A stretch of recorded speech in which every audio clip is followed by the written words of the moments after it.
A Associação de Resgate Histórico e Cultural de Jardim apresenta As Origens de Jardim.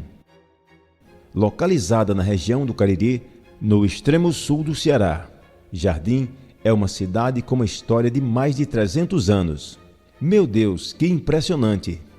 A nossa história começa com os índios que viviam no Vale de Jardim.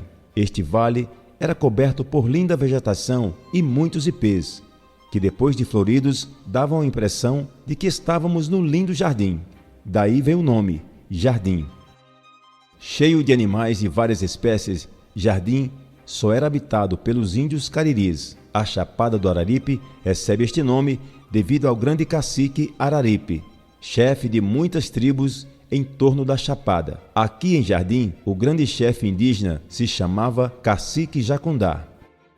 Por causa da grande guerra entre os índios cariris e os portugueses, um grupo de bandeirantes vindos do Rio São Francisco, da Casa da Torre dos Garcia Dávila, chegou ao Jardim em 1680, comandados por Domingos Sertão. Por falta de estrada, chegavam ao vale subindo o Rio Jardim. Esses portugueses lutaram com os índios por várias semanas. Depois, seguiram viagem para o Piauí. Depois disso, as terras de Jardim começaram a ser ocupadas. O distrito de Corrente, o distrito de Cacimbas, a Cabeça do Negro e o Correntinho estão entre os primeiros lugares habitados de Jardim. Isso já nos anos iniciais de 1700. No início da história, Jardim fazia parte da capitania de Itamaracá, passou por outros territórios e, por fim, pertenceu ao Pernambuco e, finalmente, em 1799, se tornou parte do território do Ceará.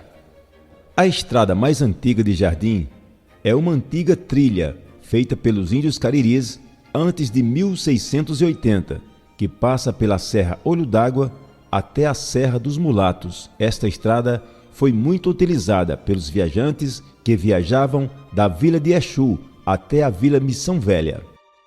A segunda estrada mais antiga de Jardim é a Estrada dos Vaqueiros, o caminho do gado, chamada de Belmonte Macapá, feita nos primeiros anos de 1700. Ela vinha de São José do Belmonte, passando por Jati, pelo distrito de Corrente, indo pela margem do Rio Jardim, até o sítio Braz, subindo a serra, passando pela Serra dos Mulatos, até Missão Velha. Assim, muitos vaqueiros passavam por Jardim, conduzindo grandes boiadas, transportando-se até o outro lado da Chapada do Araripe.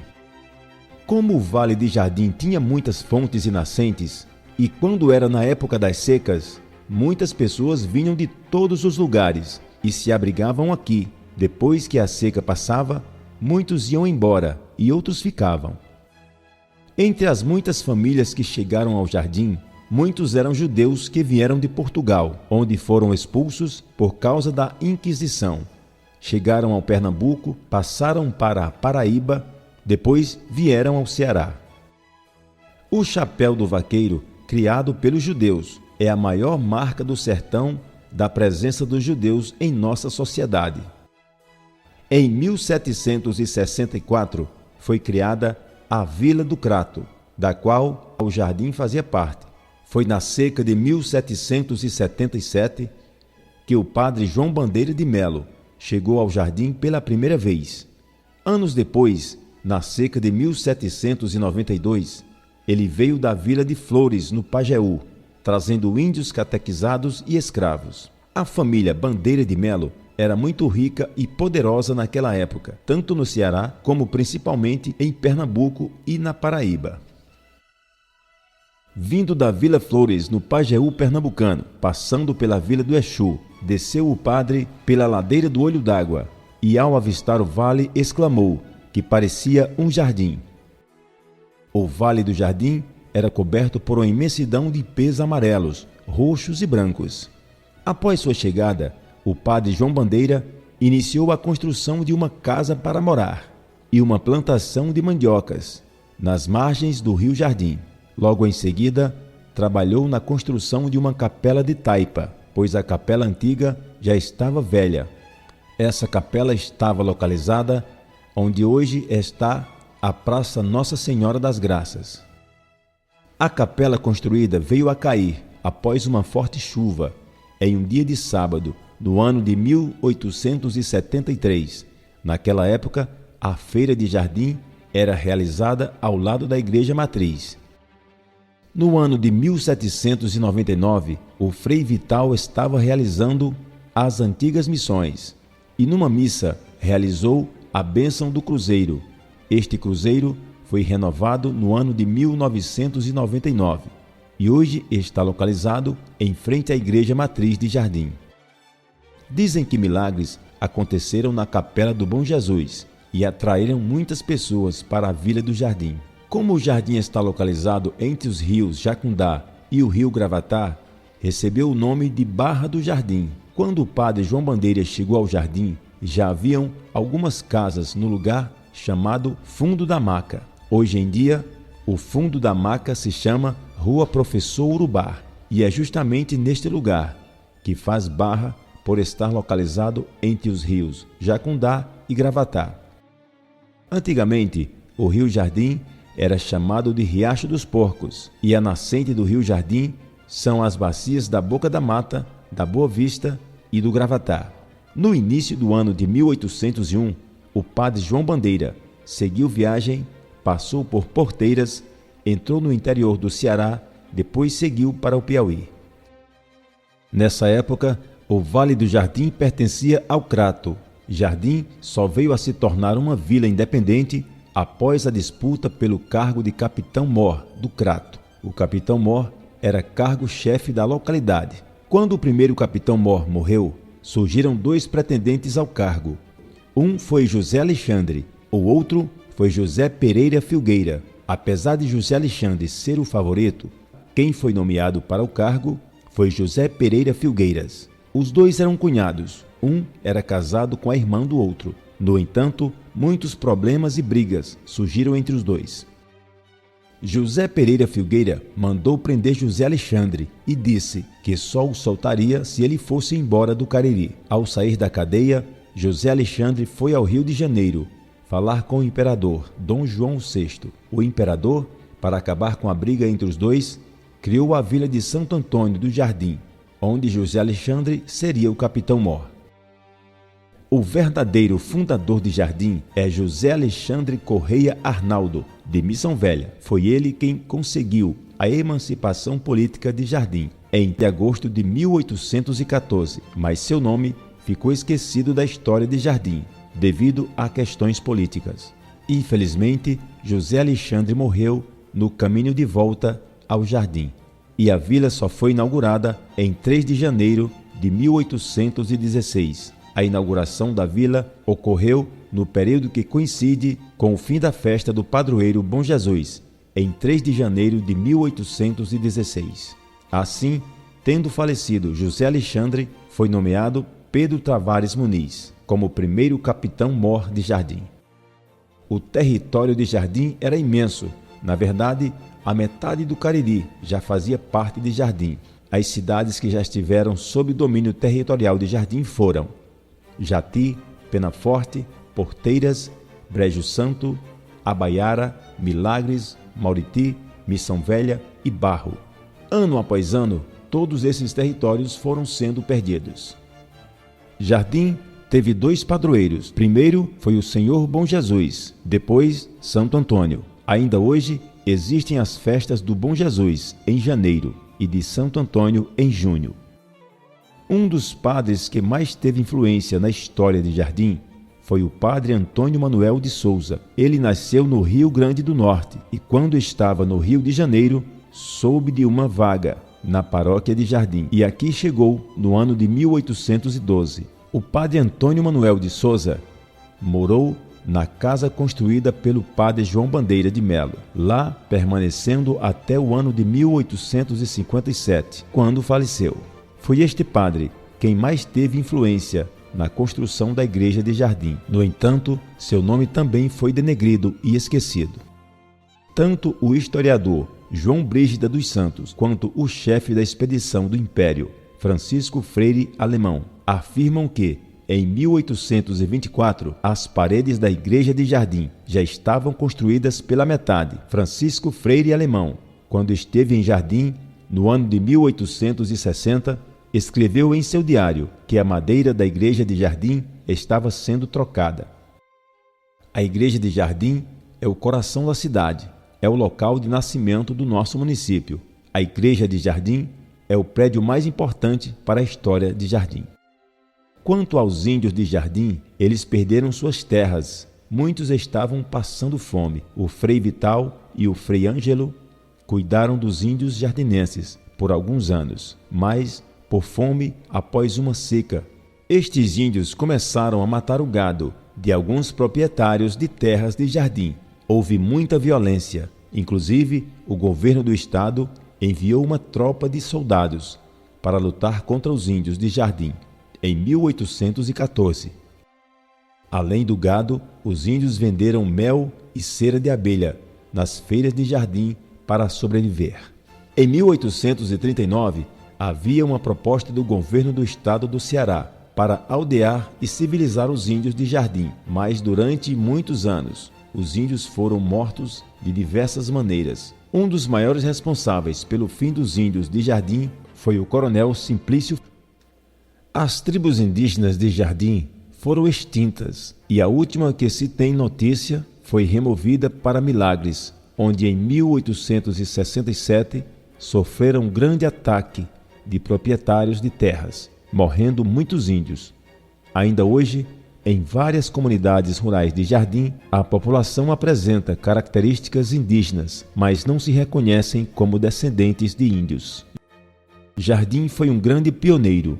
Embora a proclamação da República tenha ocorrido no Brasil no ano de 1889, Jardim já havia aderido à República em 1817. Foi só por alguns dias, mas foi um momento gigante e muito simbólico para nossa história. Leonel de Alencar é o grande representante deste momento em Jardim. Jardim foi um grande guerreiro e um grande herói na história do Brasil. Após a independência do Brasil, em 1822, as províncias do Piauí e do Maranhão não quiseram aderir à independência. Então, o povo de Jardim fez parte das tropas do Ceará que lutaram na Batalha de Genipapo, no Piauí, e na Batalha de Caxias, no Maranhão, em busca de unificar o Brasil. Uma salva de palmas para o nosso querido Jardim. No ano seguinte, Jardim lutaria novamente para manter o Nordeste unido ao restante do Brasil. Isto foi na Confederação do Equador, em 1824. Quem se destacou neste momento foi Joaquim Pinto Madeira. Ele era natural de Barbalha, mas foi capitão de milícias de Jardim. Joaquim Pinto Madeira foi homenageado em Barbalha, em Juazeiro do Norte, no Crato e em Fortaleza, mas em Jardim ele ainda não recebeu nenhuma homenagem.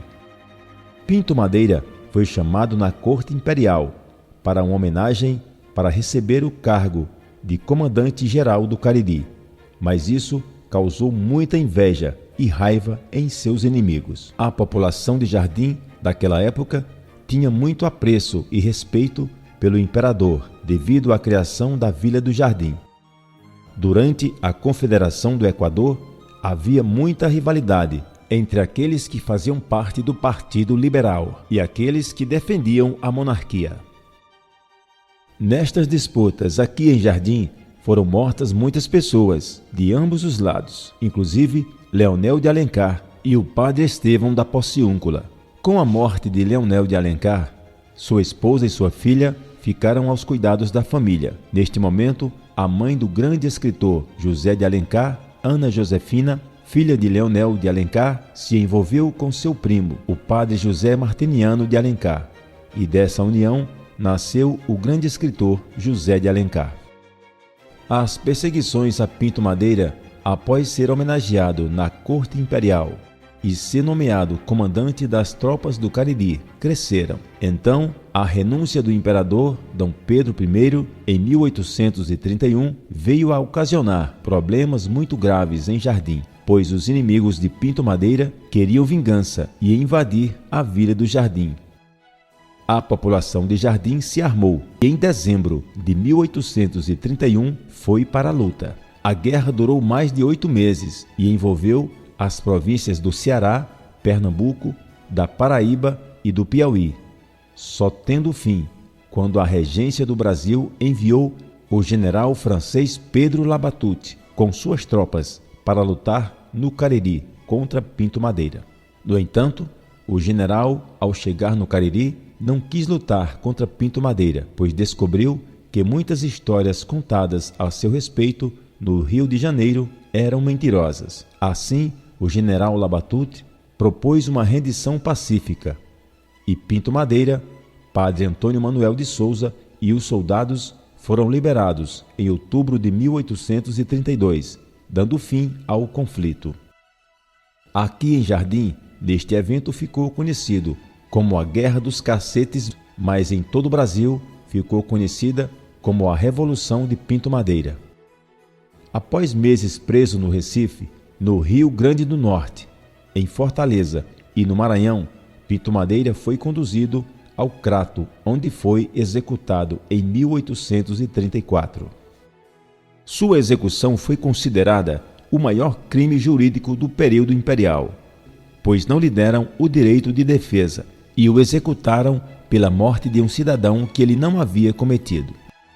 Vários grupos armados surgiram no Cariri e promoveram badernas, revoltados com a execução de Pinto Madeira. Durante muitas décadas, os cidadãos costumavam fazer orações a Pinto Madeira. Em Crato, no local de sua execução, foi colocado um cruzeiro em sua homenagem. Os soldados de Pinto Madeira eram chamados de cabras. Esse termo era muito preconceituoso na época, pois eram assim que eram chamadas as pessoas mestiças, filhas de escravos com índios, ou mestiços, mulatos, filhos de escravos com brancos. Os escravos de Jardim são um fato pouco comentado. Jardim possuía milhares de escravos nos primeiros anos. Já em 1884, quando ocorreu a libertação dos escravos, no Ceará possuía pouco mais de 500 escravos. Os primeiros escravos de Jardim foram índios da terra e africanos trazidos da Angola. Depois, a grande maioria dos escravos eram mestiços e mulatos, quase brancos. Jardim foi um dos pioneiros, pois tanto tivemos grandes abolicionistas como Barbosa de Freitas, como libertamos os escravos antes do governo do estado do Ceará. Aqui em Jardim, a libertação dos escravos ocorreu em 24 de março de 1884. Esta grandiosa atitude deve ficar na memória e no coração do povo jardinense. Atualmente, a única marca da escravidão em Jardim se apresenta no Quilombo Mulatos, um quilombo formado a partir dos descendentes do escravo fugitivo José dos Santos. Um grande objeto de pesquisa foram as pedras de peixes encontradas em território jardinense. Os fósseis foram curiosamente observados desde o distante ano de 1800, sendo enviados para a princesa Leopoldina em 1819, e objetos de curiosa observação do inglês George Gardner, que aqui esteve em 1838. As expedições posteriores vieram depois também, havendo destaque para a Comissão Científica do Império, que chegou ao Jardim em janeiro de 1860 e registrou muitos detalhes importantes sobre a Vila Santo Antônio do Jardim. Foi o chefe desta expedição, Francisco Freire Alemão, testemunha ocular, que registrou a existência de uma igreja matriz e de uma capela menor em Jardim, aonde a igreja maior estava em reforma.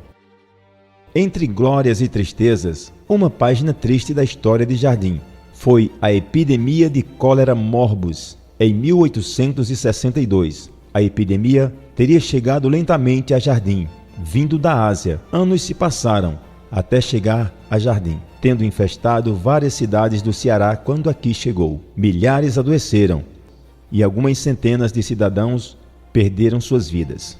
Um cemitério fora da cidade foi improvisado para o enterro das vítimas. Hoje, este local está habitado com ruas e casas e faz parte do cemitério São João Batista, popularmente chamado de o Cemitério dos Pobres. Não teria sido esta a única epidemia. Jardim teria registrado uma grande epidemia de varíola em 1825. Outra epidemia de varíola após a seca de 1877, uma epidemia de peste bubônica em 1925 e outro fato sério na década de 1950. O bravo e heróico povo de Jardim participou da Guerra do Paraguai entre 1865 e 1870. Daqui saíram inúmeros filhos que, após embarcarem em Fortaleza, rumaram em alto mar para o Rio de Janeiro e depois conduzidos ao Palácio da Guerra no Paraguai. Muitos lá morreram e nunca retornaram. Outros tantos foram deixados no Rio de Janeiro, mas alguns bravos retornaram. Os oficiais de famílias ricas foram homenageados e reconhecidos na época, mas os pobres que para lá se dirigiram foram relegados ao esquecimento. A Segunda Guerra Mundial também contou com cidadãos jardinenses nas batalhas que se desenrolaram na Itália. Em 1944, um destes nobres filhos de Jardim saiu do sítio Lagoa do Mandacaru, próximo ao distrito de Taquari. Jardim é uma terra de talento, de bravos heróis, e só temos a nos orgulhar. Apesar do Vale Fértil e rico em águas, um estudo realizado pelo Dr. Marcos Macedo em 1871 alertava as cidades em torno da Chapada do Araripe a respeito da redução das águas nos anos futuros. Hoje, verificamos o tal fato. As águas de Jardim vêm apresentando redução significativa a cada ano. Algo precisa ser feito. As vastas florestas de Jardim foram cortadas para dar lugar a vastos canaviais e alimentar os inúmeros engenhos para a produção de rapadura. Uma economia necessária naquela época, mas que hoje a natureza necessita de uma atenção cuidadosa. Sempre ao longo da história, poderíamos verificar que o Vale do Jardim acolhia incontáveis retirantes famintos que buscavam abrigo, comida e água durante as secas. Em 1877, ocorreu fato diferente. Os retirantes que aqui chegaram, ao invés de encontrarem água e comida, foram recebidos com balas e violência. Na verdade, foram expulsos das terras jardinenses. Um bando armado foi criado pelo juiz da cidade, apoiado por vários donos de terras, que forneceram armas e homens para tal. O bando foi inicialmente liderado por Inocêncio Vermelho e, após sua morte, o bando passou ao comando de João Calangro. Este bando é considerado um dos primeiros grupos de cangaceiros do Nordeste. Nos anos que se seguiram, o cangaço permaneceu em Jardim, sendo apelidado pelos jornais da capital Fortaleza de Viveiro de Cangaceiros. O bando dos Marcelinos aqui atuaram e, inclusive, um grande tiroteio ocorrido no distrito de Cacimbas, em 1928, tanto deu fim aos Marcelinos como expôs quem eram os coiteiros de Lampião na região do Cariri. Lampião passou por Jardim muitas vezes, porém, a grande maioria das vezes esteve em silêncio. Sua passagem por nossas terras começa quando jovem, vindo às feiras de Jardim vender produtos com seu pai e irmãos. Depois que se tornou chefe do bando de cangaceiros, atravessou as terras jardinenses, principalmente a Chapada. No silêncio, costumava ir à casa do Coronel Santana, em Missão Velha. Lampião entrou na nossa cidade e foi recebido pelo chefe político em 1926 e foi nas oficinas de Jardim que Lampião mandou cortar os canos dos fuzis que ele recebera em Juazeiro do Norte. Os canos curtos eram mais fáceis de manobrar na Caatinga. Em 1927, ocorreu o famoso sequestro de Pedro Vieira, no Barreiro das Cacimbas. E muitos outros fatos se deram até 1928, quando Lampião atravessou o Rio São Francisco e não veio mais às nossas terras. Outro grande momento do cangaço, em 1927, um tiroteio que durou 32 horas e que teve a participação ativa de Jardim. Passado este momento de seca e violência de 1877, o Coronel Rocha, influente político que foi eleito deputado da província do Ceará, conseguiu que Jardim fosse levada à categoria de cidade em 3 de setembro de 1879. Fato este muito importante para nossa cidade. Posteriormente, 2 irmãos do Coronel Rocha administraram Jardim por muitos anos. Este é apenas um pequeno resumo histórico. Jardim, no sul cearense, tem muito a nos contar. Optamos por este recorte no tempo, por ser considerado mais escasso de informações dentro da comunidade escolar e na sociedade de Jardim. A Associação de Resgate Histórico e Cultural de Jardim, entidade sem fins lucrativos, vem trabalhando para fazer chegar aos cidadãos as informações sobre sua terra natal. A população de Jardim merece conhecer a terra em que Deus os fez nascer. Texto: José Márcio da Silva, baseado nos livros de João Calangro a Lampião, da Divisão do Cariri à Revolução de Pinto Madeira, Jardim, Origens e Movimentos. Narração: Afonso Elias. Voz: Afonso Elias.